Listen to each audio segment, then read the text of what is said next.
become one of the most recognized photographers for the wealthy and the celebrity community of all time. And you're about to hear how to master their lingo or the lingo of your own clients from Jeffrey Shaw. Jeffrey, welcome. Thank you. How's your brother? Thank you. Yeah. And Jeffrey, the signal's this, apparently. Apparently. So. I was trying to follow the move. Can you imagine? I walked into the back room of my photography studio. I leaned against the wall. I slid down the wall, and I sobbed. I sobbed because after 3 years of struggling, I had a failing business. 3 years of giving it my all, day in and day out, just like you all do, I was getting nowhere. Now, it might seem that I didn't have a lot at stake at 23 years old, but I had already been married for 3 years. I had an apartment. I had bills. I had responsibilities. I had dreams that weren't coming true. But most importantly, this is the only thing I knew how to do. I had to figure out how to make this photography thing work. You see, just moments earlier, this very nice lady came into my studio to inquire about having her family photographed. And I made my very best pitch possible about the importance of having photographs to hand down from generation to generation, the importance of preserving childhood memories. And when I was done making my most excellent pitch, she looked up at me and she said, "That sounds great and all, but I don't have the luxury of worrying about my children's memories. I don't know how I'm paying my rent this month." And in that moment, I learned a critical business lesson. It's too hard to convince someone to value what they don't already value. It's too hard to build a business when you're not speaking the same language, the same lingo as the people you're trying to serve. You see, I was speaking the lingo of long-term planning and thinking ahead, having photographs to hand down from generation to generation.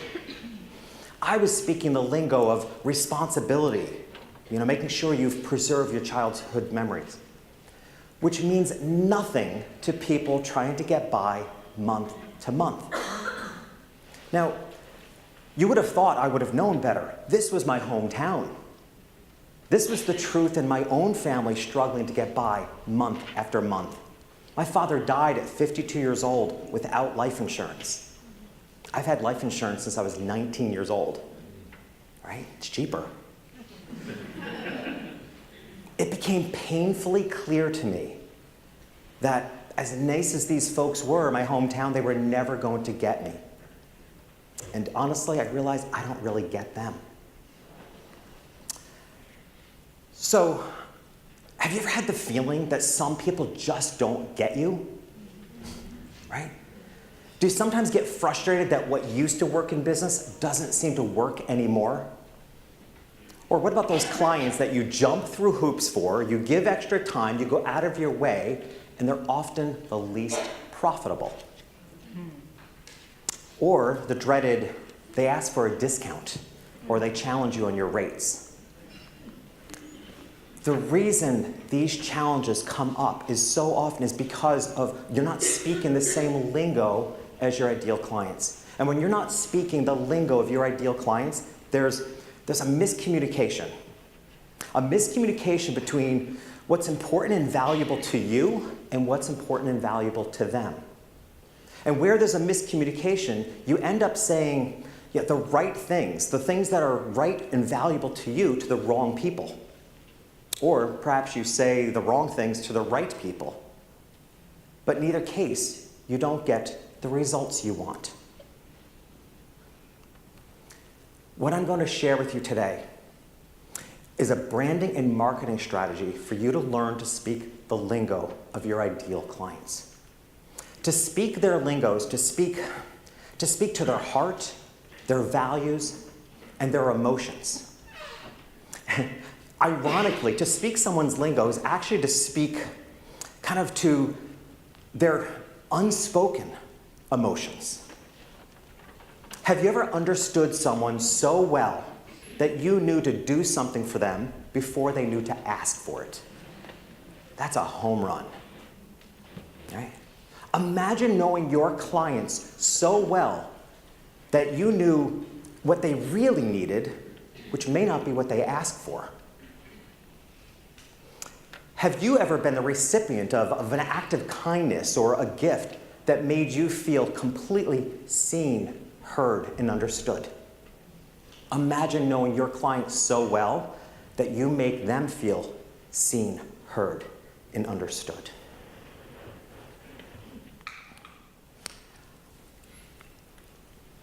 The biggest compliment you can get in business today, and the new standard for know, like, and trust, because we've been hearing that in business for a long time now, right? You have to get people to know, like, and trust you before they'll hire you. The new standard for know, like, and trust is, wow, it's like you're in my head. When you make someone feel like, wow, it's like you're in my head, you create a bond. You create loyalty. You can increase customer retention so people come back to you year after year, making your life so much easier. You can create a community of raving fans who are eager to go out and tell others about you. You can get paid what you're worth because the connection supersedes price. And what I believe is the greatest advantage to working with your ideal clients is you do your best work. We create our highest value with people who already value what we do. And when you create your best work, your highest value, you have for yourself a greater sense of pride, personal fulfillment. If you have a team, you've increased the culture of the team. And of course, because you've provided excellence, you have a happier client who then is more eager to go out and tell others. If there's ever a path to exponential growth in your business, it's working with your ideal clients. So after this nice lady left my studio, I realized I had some big changes to make. First, if my ideal clients aren't here, who are they? And I realized she had actually given me the answer because she said she didn't have the luxury of worrying about her children's memories. For the first time, I realized as a family portrait photographer, this is a luxury item. You don't have to have photography. So I thought, great, I figured that out, right? People that can afford luxury. Well, who can afford luxury? People with discretionary income. Affluent people. Fantastic, I'm excited. I've defined my ideal client. The problem was I knew nothing about affluent people. I'm a lower middle class kid from a little country town. My entire vision of affluence was Bing Crosby's Christmas specials, where well-groomed people sat around fireplaces in nice sweaters and sang songs, which looked nothing like my family, because my brothers and I were wrestling each other to the death until someone yelled uncle. Right? I knew nothing about them. It wasn't even remotely in my world or on my radar. But I felt I could understand them if I understood their world. So at 23 years old, I headed into New York City, about a 2-hour drive with $20 in my pocket, to go to the one high-end store that I knew of. To this day, I don't know how I knew of the store. It must have been in a movie or something.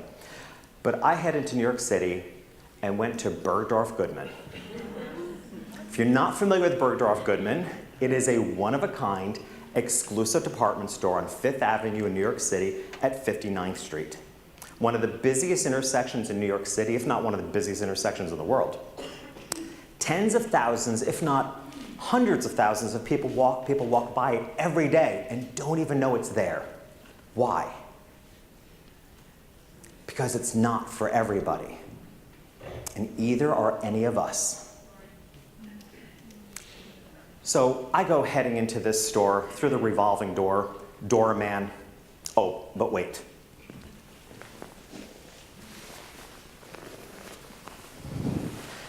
I'm wearing a members only jacket. It was the 80s. And blue cargo pants. To say I looked out of place would be an understatement. My hope was that I might have looked like a rich heir who could get away with looking like this. But in I go through the revolving door, and I may as well have landed on a different planet, because this looked nothing like Kmart and Caldor that I grew up going to. With chandeliers, it was dimly lit, not bright fluorescent lights that you practically need sunglasses for. The staff was impeccably dressed. Their merchandise was laid out in separate rooms, like each room is its own boutique. I'd never seen anything like this. I realized in that moment it was the first time I had ever walked on marble. Anybody want to guess how? I literally had holes in my shoes. And these weird leather shoes I had some kind of a metal brace underneath it, and it went That's when I realized, oh, this is marble. So I had to walk with pressure on my heels, so I didn't tap my way through Bergdorf Goodman. I head up to the 7th floor, which was home accessories. My hope was that there would be something in home accessories that I could afford for $20, including sales tax. So up I go, and I find a tiny votive candle. Tiny votive candle. But nonetheless, I asked for it to be gift wrapped because I suspected that presentation was a part of the lingo of affluent people. So the sales lady escorted me over to the gift wrap department. The gift wrap department is sort of a cutout in the wall.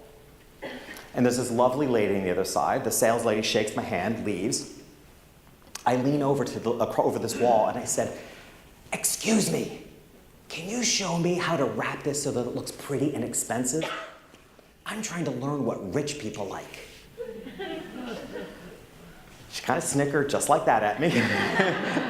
But then she waved me into the back room of Bergdorf Goodman's gift wrap department, which I'm sure would never happen today.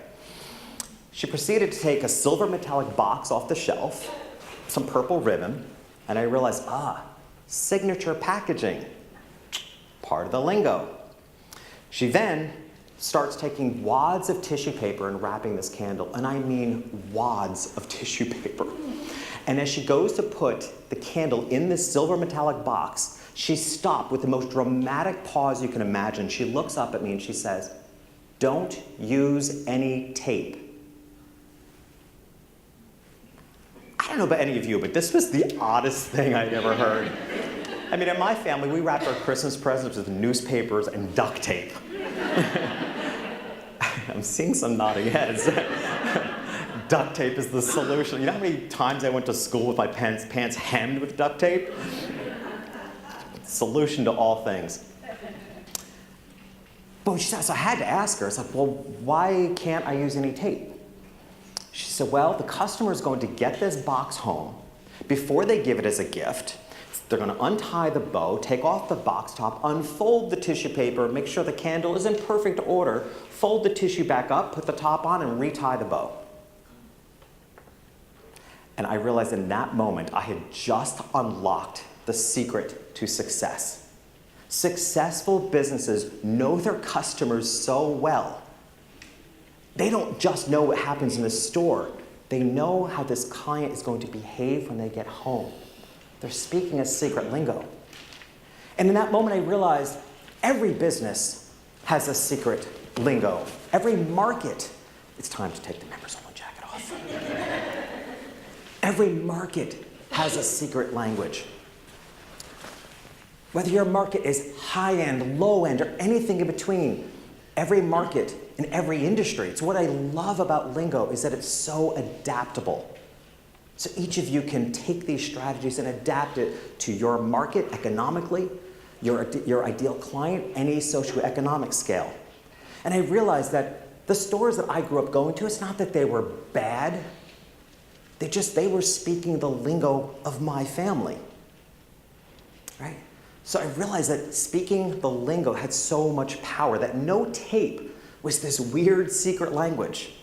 And I will tell you, to this day, in my photography business, we provide my portraits in a box exactly the same way, wrapped in tissue paper in a beautiful box, tied closed with a ribbon, right?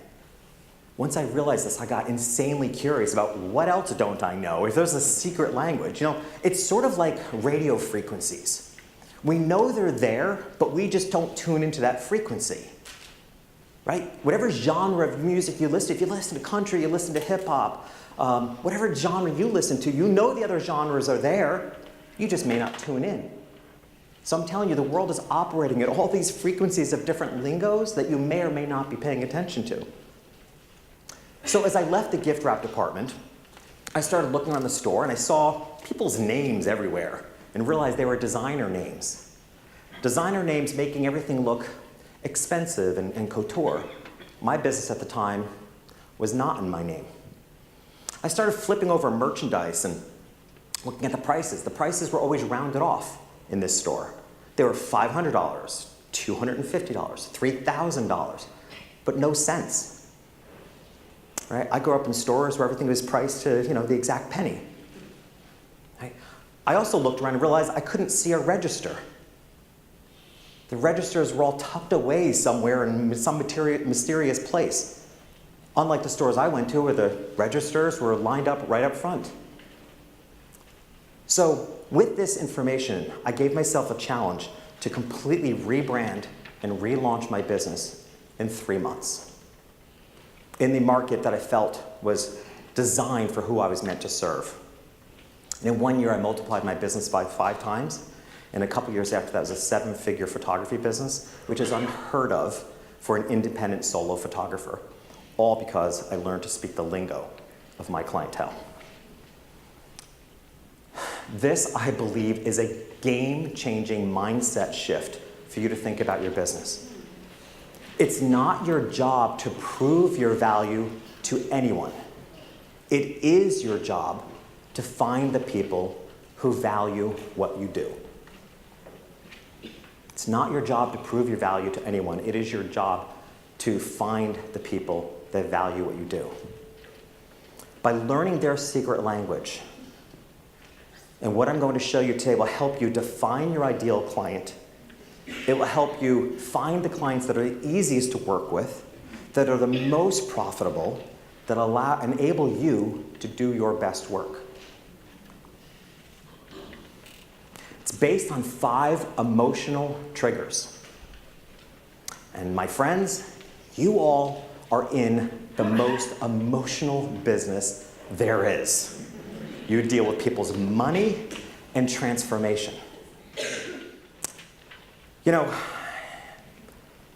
Lingo by definition is a shared language amongst a community.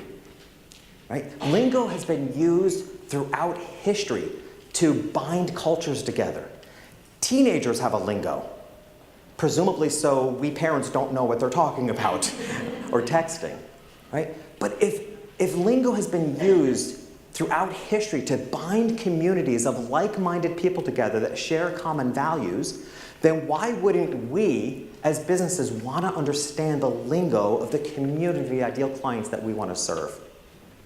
In business, there's been this long-held principle called the Pareto principle, also known as the 80-20 rule, which states that 80% of your income comes from 20% of your clients.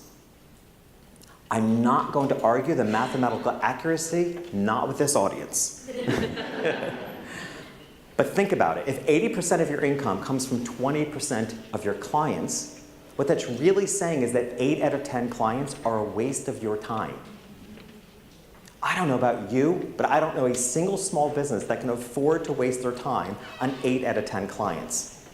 What I want to help you strive for is to have a business where 9 out of 10 of your clients are your ideal clients, the most profitable and the easiest to work with. 9 out of 10, because one's going to slip through now and then. Okay? But you all are in incredibly emotional businesses, and in case you don't imagine or can't imagine that all businesses are emotional, I was recently contacted to speak at a convention of hardware store owners. I'm about the least handy guy you will ever meet. I'm lucky if I know the right end of a hammer and have used the wrong end of a hammer. Now, if you have questions about hair product, I've got you down. Right? Shampoo, condition, blow dry, spray, wax. I've got that process down. But hardware, I know nothing about. But I did wonder, could I help them? Right? Is there a lingo? How can hardware stores speak a better lingo? So I started investigating the websites of every hardware store imaginable. And I found every hardware store is trying to sell grass seed the same way. It's a picture of a bag of grass seed.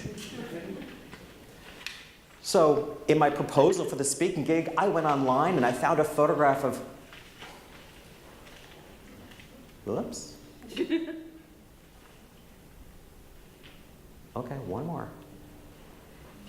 Okay, glitch in this. Well, I found a photograph of 3 barefoot kids frolicking on the lawn. Now I ask you, which is going to sell grass seed? This is when I knew I can help these folks. What's going to sell grass seed? A picture of a bag of grass seed or 3 adorable barefoot kids playing on the lawn? What parent doesn't dream of creating a beautiful lawn for their kids to frolic on?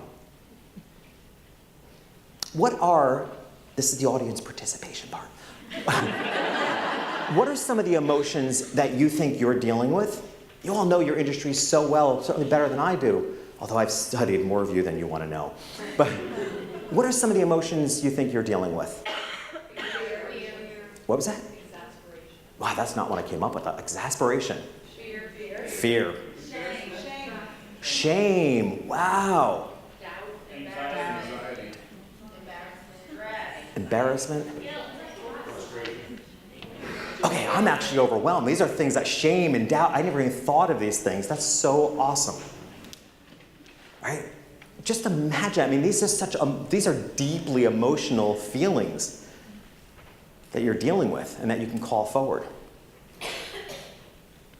It begins, of course, with defining your ideal client. Now, if it's not your job to prove your value to anyone, but it is your job to find the people that value what you do, you're now in the business of attracting. You're no longer chasing and hunting. You're in the business of attracting your ideal customers. If you're in the business of attracting your ideal customers, guess what? Defining your ideal customer begins with you. It begins with defining who you are as entrepreneurs and business owners and what your business has to offer. This is backward. This is reversed of the way we're taught, right? But in the world of marketing, we've been talking about buyer personas and avatars for years. My core issue with buyer personas and avatars is they're a projection of who we think we're meant to serve, but not a reflection of whom we're meant to serve.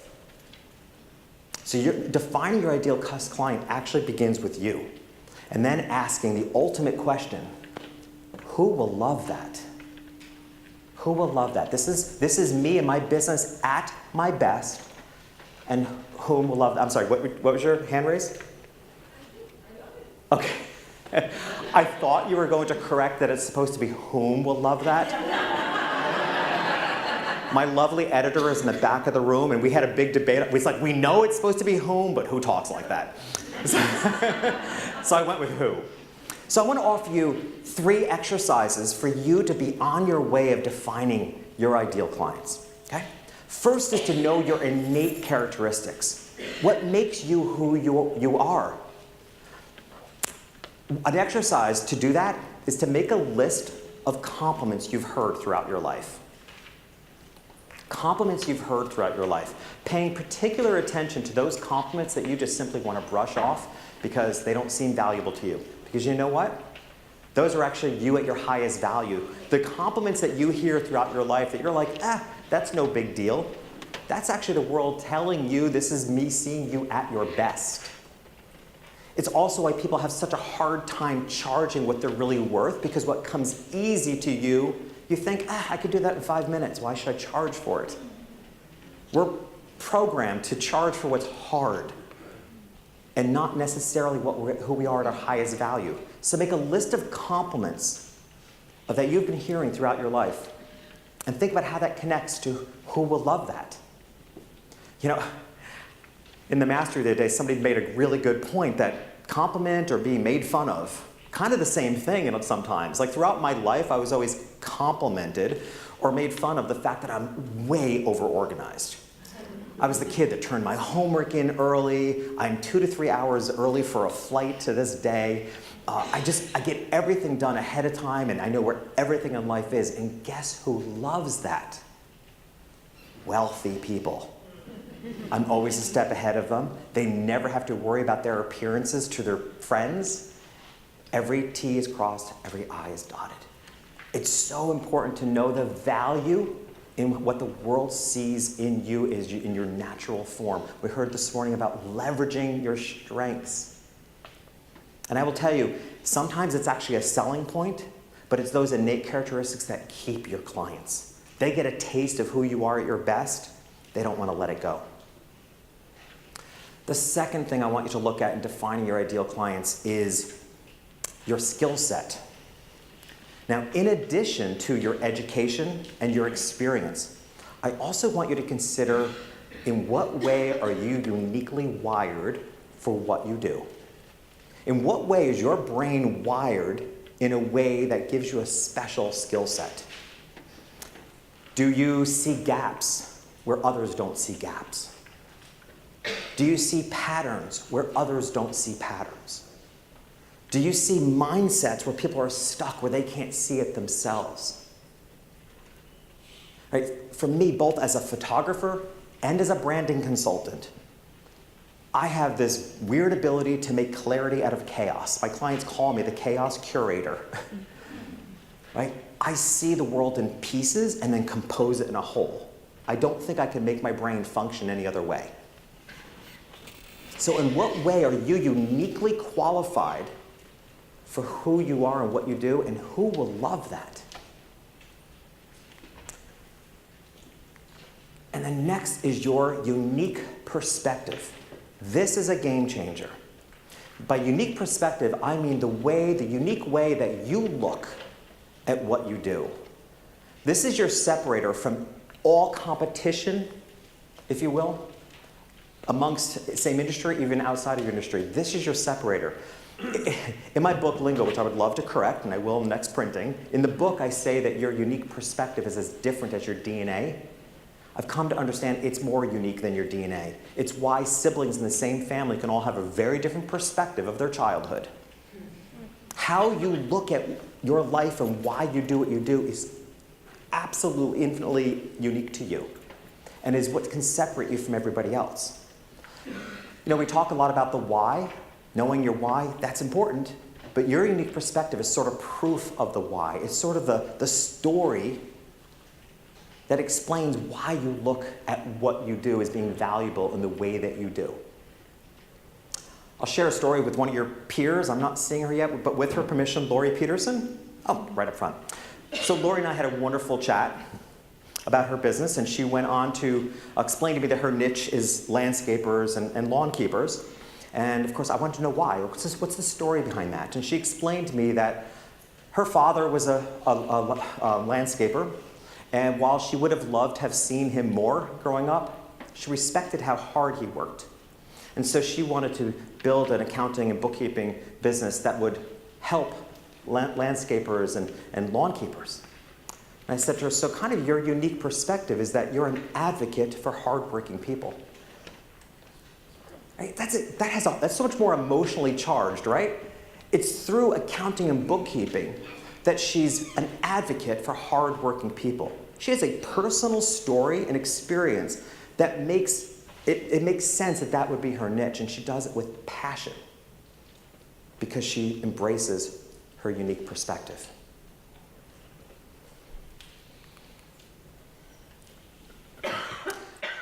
So we're going to go through 5 steps, you could say the 5 emotional triggers that I have deemed to be the biggest leverage points to get someone to respond to you by speaking their lingo. These 5 steps must be done in order. Now to warm up, let's talk about some well-known brands, and let's see if we can unpack what their lingo is. So who wants to guess what the lingo of Walmart is? Cheap, I'm sorry? Low price. Exactly.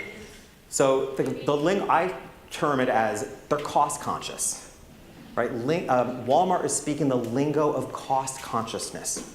Their entire business is built this way. It's why they have rollback pricing.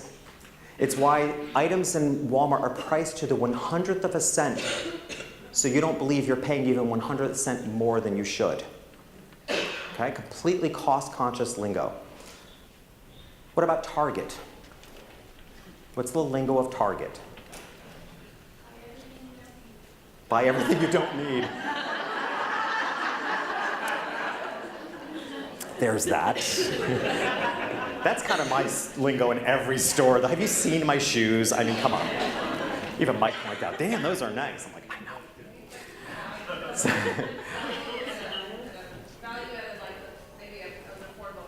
yeah, exactly. Target speaks the lingo of value. It's not cost conscious. Target shoppers will spend money. They just want to believe they're getting more value than what they're paying.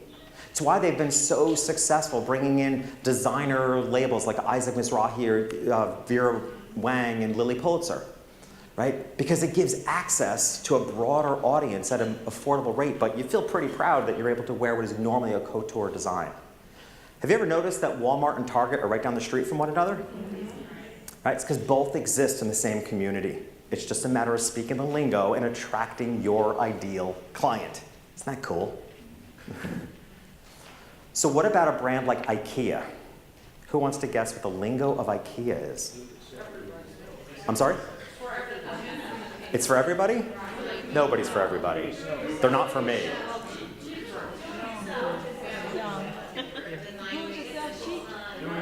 Okay. A lot of you are close, so I'll tell you what it's not. The lingo of IKEA is not time-saving. Right? You have to follow that long line. You go to the warehouse, you take the merchandise off the shelf, put it in your cart, you take the cart to the register, everything gets scanned, you load everything in your car, you get it home, you unload it out of the car, you watch hours of YouTube videos. For that fraction of a second where you stand there and say, I built that. Do-it-yourself pride. Oops. Wow. Whole thing. Complete preview. But IKEA's lingo is completely the lingo of pride. You know, this happened the other day in Mastery. A little sidebar. I was struck by lightning when I was 14. This is a true story. I had the weirdest experience with all things electronic. Like they do their own things. So, yeah, they speak the lingo of do-it-yourself pride. Right? That's why they serve meatballs, because they're not about saving time. That's what I said, they're not for everybody, because I admire them as a brand, but they're not for me, because I'm way too time conscious. Okay, so we're going to go through these 5 steps, these 5 emotional triggers. And what I want you to consider is kind of, you know, how are you communicating your business and your brand now, but even more importantly, what can it be? So the first of these 5 steps is perspective. You have to understand the perspective of your ideal client before you can do anything else, before you go past go. You have to understand how the world looks from their perspective. This is why I went to Bergdorf Goodman entirely, so I could understand their world. And this is so key, because I think a lot of times we think we understand the world of our ideal clients, but I will tell you, particularly for service-oriented businesses, we are almost always in a different place in life than whom we're serving. Sometimes in service-oriented businesses, those we're serving are better off than we are, so they can afford our rates, so we can afford to hire people that we can afford. Right? But not always. Right? It may be that you're better off than whom you're serving. It may be an age difference. The biggest buying audience coming up are the millennials. Right? Think about how differently they think. I have 3 of them. They think really differently. I actually like it. I think they're the first generation to have the audacity to not settle. They want it all, right? Some people view that as a perspective and entitlement, but if you get to know them, they just see it as, hey, life is short. I'm going to do it while I can. Right? But it's imperative you understand it's walking the proverbial mile in their shoes, but I'd say go 5 miles, and I don't care if you have to wear heels. But understand the perspective of your ideal clients. I met a company in Canada that they refer to themselves as filmmakers. They're videographers for weddings, but they call themselves filmmakers. And one of the ways they get to understand the perspective of prospective clients, in their intake form, they ask the most bizarre question. In their intake form, they ask their prospective clients, do you prefer salty or sweet? Does anyone want to randomly guess why they would ask that, right? Here's why. The clients that write back and say salty, that's not their client.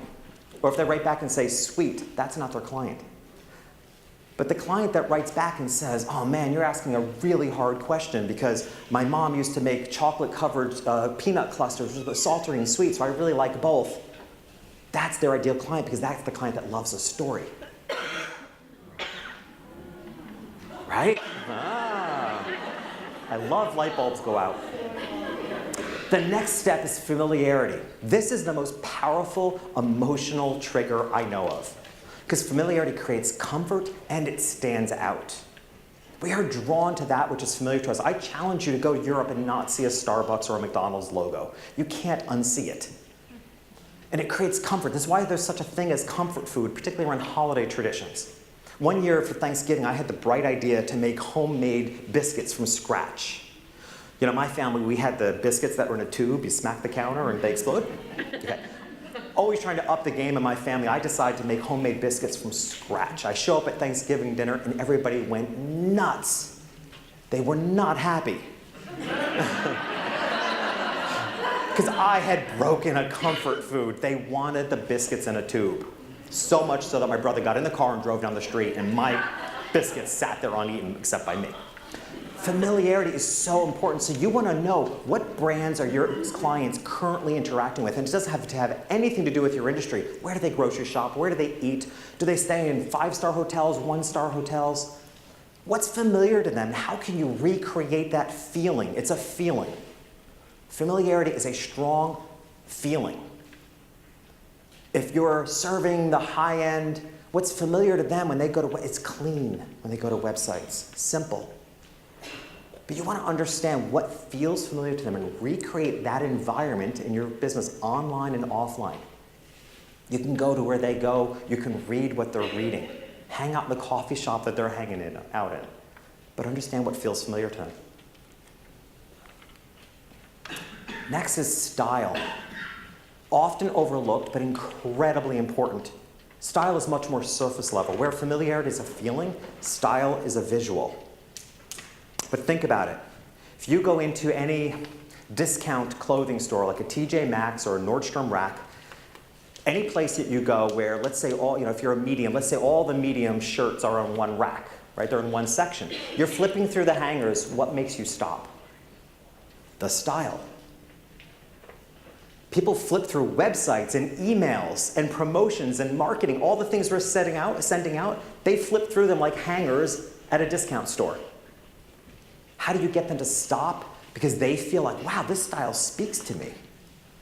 How often have you bought something and said, oh, this is so me? Every time. Style is an instant decision maker, and it's key because you need to stop people in their tracks in order for them to find out what you really have to offer. Style is an instant decision maker. Pricing. The power of pricing is unbelievable. Pricing creates perception. You each have the power to position yourself any place in the market you choose to based on how you price yourself. When my clients come to me for coaching and brand consulting, and we get into pricing, the first thing I say to them is, how do you want to be perceived? I'll tell you a little secret that I don't tell publicly very often. When I was rebranding my photography business, in my hometown, I charged $48.02 for an 8x10. Already a really weird number. Like, I'm promoting myself as a high-end family photographer, but I'm priced like Walmart. And that's because I learned a formula about how to price cost of goods, overhead. I followed it verbatim.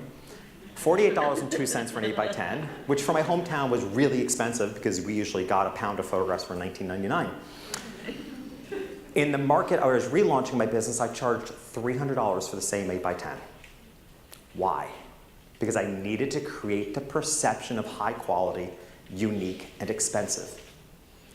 I would have been seen as too cheap. How often have you chosen to not buy something because your perception of, well, if it's that cheap, it must not be good quality? It's also visual. What's the impression you get at a restaurant that doesn't have prices on the menu? It's expensive. What about another restaurant? The steak is $35, but it's just a 3 and a 5. No decimal point, no dollar sign, no zeros. It's upscale. Next restaurant, it's $35, but there's a dollar sign, decimal point, and 2 zeros. Oh, it's reasonable. It's just visual. And the next restaurant is $34.99. You're like, I'm getting a deal. You've completely changed the perception by 1 cent. How you price your services to align with your ideal client should be an attractor, not a deterrent to your ideal clients. It is a deterrent to those that you're not ideal clients, and good for you.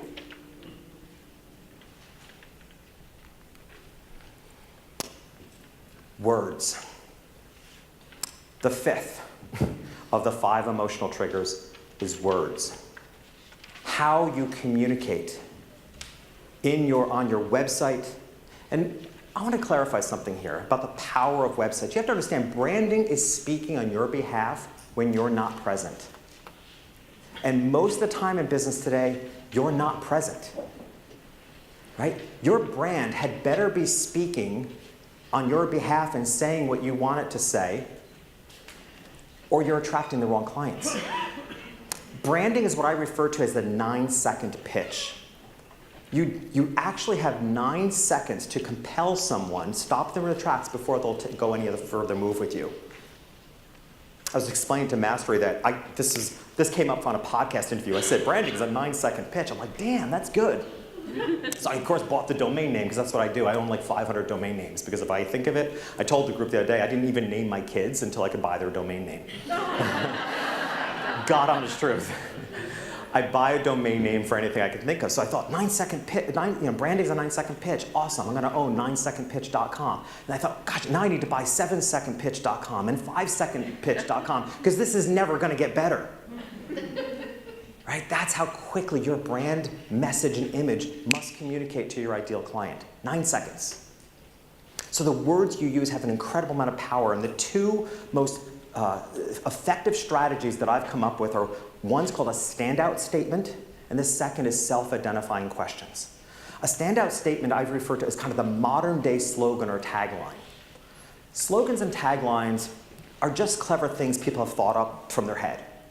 Where a standout statement, because you've done all the other work of knowing the perspective of your ideal client, what's familiar to them, their style, and their pricing strategy, you can create a sentence, a short sentence between 3 and 9 words that lets the world know what you stand for, whom you're standing up for, and do it in such a way that it stands out from everybody else.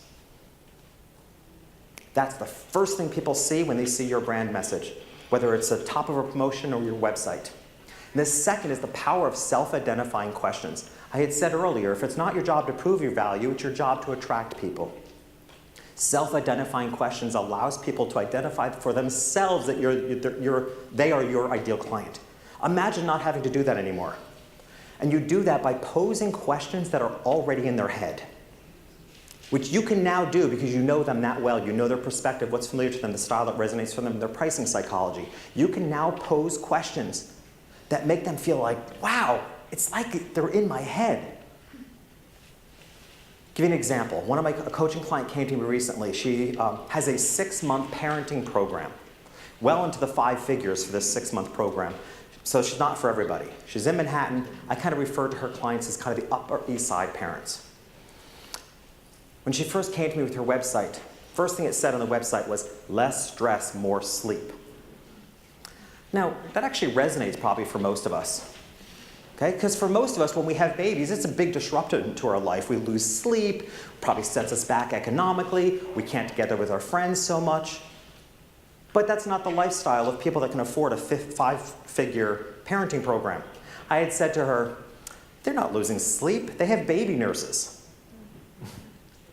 She's actually responded by saying, every one of my clients has a night nurse. I'm like, exactly. they're not losing sleep.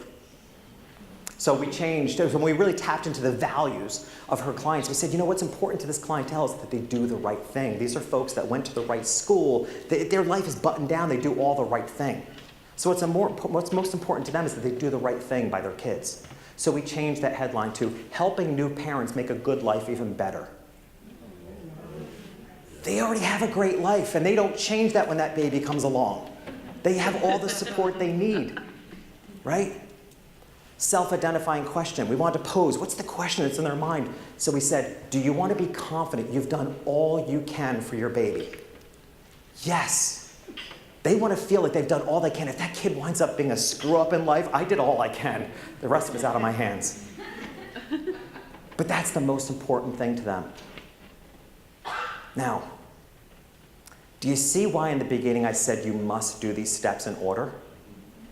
You must know what the perspective of the clientele that you want to serve. You must understand what feels familiar to them, what style resonates for them, the pricing psychology, and then apply the words that are going to speak to them. And yet every business is built backwards. Because the way we go into business, businesses are born on ideas and built on ambition. And the way we go into business is we have a logo design, we create a business card, we launch a website and fill it up with words and wonder why we're not working with our most profitable clients or getting enough of them. Because nobody ever told us we're doing it backwards. And the good news is that this is solvable for all of you at any time. All you need to do is stop, pause, and consider, who am I best suited to serve? And how can I create a brand message and brand image that speaks to them? I implore you to please go home.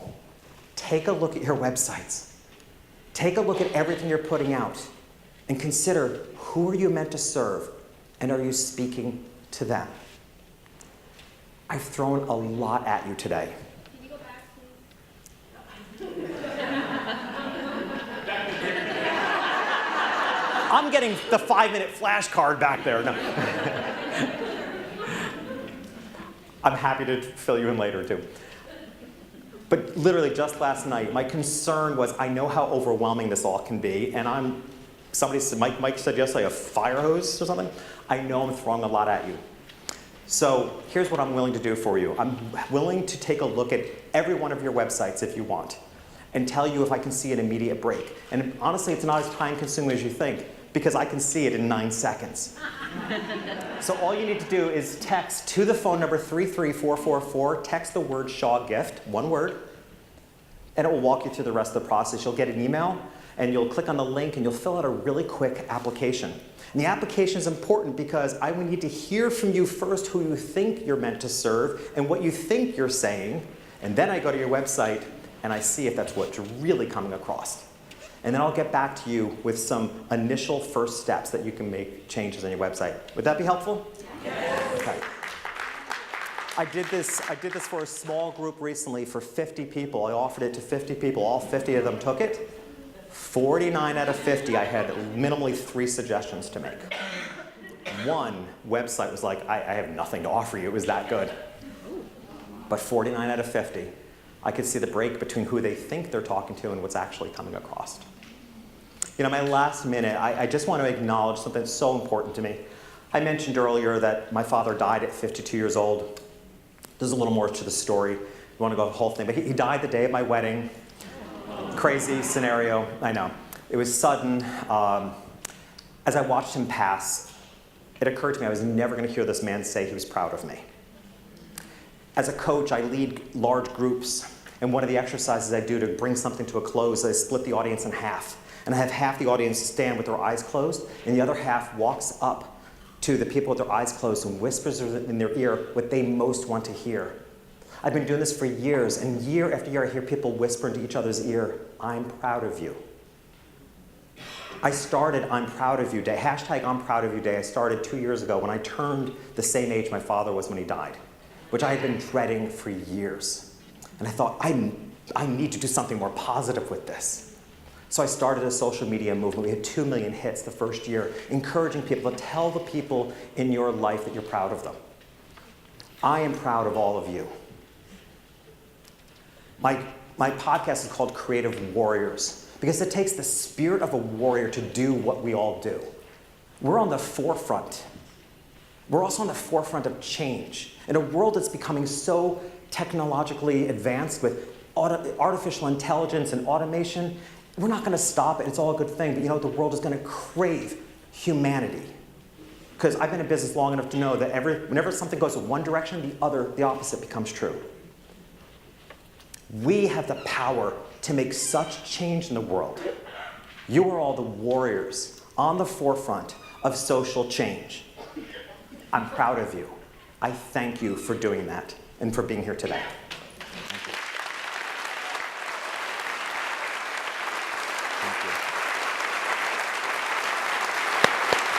Wow! Wow, right? Woo! Well deserved. Woo!